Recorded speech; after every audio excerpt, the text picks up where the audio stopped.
ਮਰਾਸੀ ਬਾਵਾ ਸਹੁਰੇ ਗਿਆ ਨਾ ਤੇ ਸਹੁਰਿਆਂ ਨੇ ਇੱਕ ਮੁਰਗੀ ਪਕਾ ਕੇ ਤੇ ਅੱਗੇ ਰੱਖੀ ਤੇ ਆਪ ਵੀ ਸਾਰੇ ਦੁਆਲੇ ਬਹਿ ਗਏ ਤੇ ਉਹਨੂੰ ਆਖਿਆ ਪੁੱਤਰਾ ਇਹ ਵੰਡ ਦੇ ਜਰਾ ਸਾਰਿਆਂ ਨੂੰ।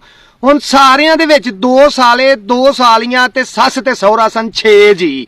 ਮਰਾਸੀ ਨੇ ਆਖਿਆ ਜੀ ਠੀਕ ਹੈ ਮੈਂ ਵੰਡ ਦੇਣਾ ਵਾ। ਉਹਨੇ ਮੁਰਗੀ ਦਾ ਸਿਰ ਲਾ ਕੇ ਨਾ, ਪੂਰੀ ਮੁਰਗੀ ਸੀ ਰੋਸਟ ਹੋਈ, ਸਿਰ ਲਾ ਕੇ ਤੇ ਸਹੁਰੇ ਵੱਲ ਕੀਤਾ ਤੇ ਉਹਨੂੰ ਆਖਿਆ ਜੀ ਤੁਸੀਂ ਇਸ ਘਰ ਦੇ ਸਰ ਭਰਾਓ, ਇਹ ਸਰ ਜਿਹੜਾ ਤੁਹਾਡੀ ਨਜ਼ਰ ਹੋ ਗਿਆ। ਪਿਛਲਾ ਪਾਸਾ ਮੁਰਗੀ ਦਾ ਲਾ ਕੇ 7 ਸਾਲ ਕੀਤੋ ਸੂ ਤੇ ਆਖਿਆ ਜੀ ਤੁਸੀਂ ਪਿੱਛੋਂ ਘਰ ਸੰਭਾਲਦੇ ਹੋ ਤੇ ਪਿਛਲਾ ਪਾਸਾ ਤੁਹਾਡਾ ਹੋ ਗਿਆ।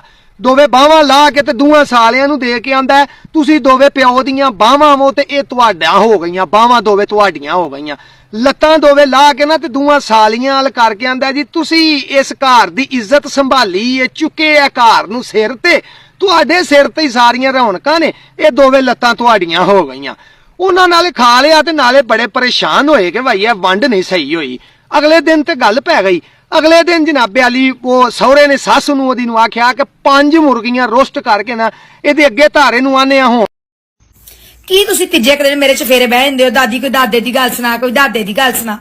ਕੀ ਦਾਦੇ ਦੀ ਗੱਲ ਸੁਣਾਵਾਂ? ਨਾ ਸੁਣਿਆ ਕਰੋ, ਮੇਰਾ ਦਿਲ ਭਰ ਹੁੰਦਾ, ਦਿਲ ਉੱਡਦਾ ਅਸਮਾਨਾਂ ਤੇ ਤੁਰ ਜਾਂਦਾ, ਮੈਨੂੰ ਕੋਈ ਘੇਰ ਪੈਂਦਾ। ਫਿਰ ਤੁਹਾਡੇ ਦਾਦੇ ਨੇ ਜਿਵੇਂ ਤੁਹਾਡੀ ਦਾਦੀ ਨੂੰ ਰੱਖਿਆ ਸੀ ਨਾ, ਕੋਈ ਨਹੀਂ ਰੱਖ ਸਕਦਾ। ਉਸ ਜ਼ਮਾਨੇ 'ਚ ਲੋਕ ਆਂਦੇ ਸਨ ਜੱਟ ਨੇ ਜੱਟੀ ਰੱਖੀ ਏ, ਬੜੀ ਮੁਹੱਬਤ ਕਰ। ਤੰਦੂਰੇ ਰੋਟੀਆਂ ਲਾਣੀਆਂ ਮੈਂ ਤੇ ਸੇਕ ਨਾਲ ਹੀ ਰੰਗ ਚਿੱਟਾ ਗੋਰਾ ਲਾਲ ਲੱਗਣਾ ਤੇ ਰਾਤ ਨੂੰ ਰੋਟੀਆਂ ਪਿਲਾਵਾਂ ਕਰਾਂ ਤੇ ਵਿਹੜੇ ਵੱਡੇ ਵਿਹੜੇ ਹੁੰਦੇ ਸਨ, ਸਾਰਿਆਂ ਦੀਆਂ ਮੰਜੀਆਂ ਕੋਈ 50 ਜੀ ਤੇ ਤੁਹਾਡੇ ਦਾਦੇ ਨੇ ਨਾ ਚੋਰੀ ਚੋਰੀ ਇੰਜ ਦੂਰੋਂ ਵੇਖਣਾ ਮੇਰੇ ਵੱਲ।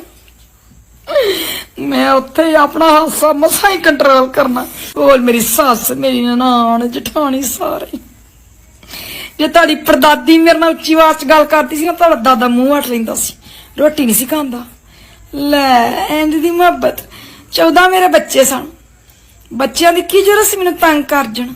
ਇੰਜ ਤੁਹਾਡੇ ਦਾਦੇ ਨੇ ਰੱਖਿਆ ਸੀ। ਮੈਂ ਕਿਵੇਂ ਤੇ ਉਹਨੂੰ ਦੱਸਾਂ? ਬਾਹਰ ਲੈ ਜਾਣਾ, ਆਖਣਾ ਜਟੀਆ ਚੂੜੀਆਂ ਚੜਾ ਦਿਓ, ਜਟੀਆ ਗੋਲਾ ਖਵਾ ਲਿਓ। ਕੀ ਦੱਸਾਂ ਤੁਹਾਨੂੰ, ਕੀ ਦੱਸਾਂ? ਲੋਕੀ ਸੜਦੇ ਸਨ, ਇੰਨਾ ਪੁੱਛਦੇ ਸਨ। ਮੈਂ ਵੀ ਨਾਲ ਤੁਹਾਡੀ ਮਾਂ ਤਾਂ ਟੌਂ ਟੌਂ ਕਰਕੇ ਨਹੀਂ ਸਾ ਪੈਂਦੀ। ਜਦੋਂ ਹੁੰਦਾ ਸੀ ਇੰਜ ਮੈਨੂੰ ਚਾਹ ਚੜ ਜਾਣੇ, ਮੈਂ ਫੇਰੀਆਂ ਪਾਉਂਦੀ ਫਿਰਨਾ, ਰਲ ਕੇ ਰੋਟੀ ਖਾਣੀ ਤੇ ਆਖਣਾ ਜਟੀਏ ਤੇਰੇ ਵਰਗੀ ਕੋਈ ਨਹੀਂ ਮੁਟਿਆਰ। ਕੀ ਵਕਤ ਯਾਦ ਕਰਾ ਦਿੱਤਾ। ਹੁਣ ਤੇ ਅੱਖਾਂ ਵੀ ਭਰ ਹੁੰਦੀਆਂ ਨੇ, ਦਿਲ ਵੀ ਭਰ ਹੁੰਦਾ।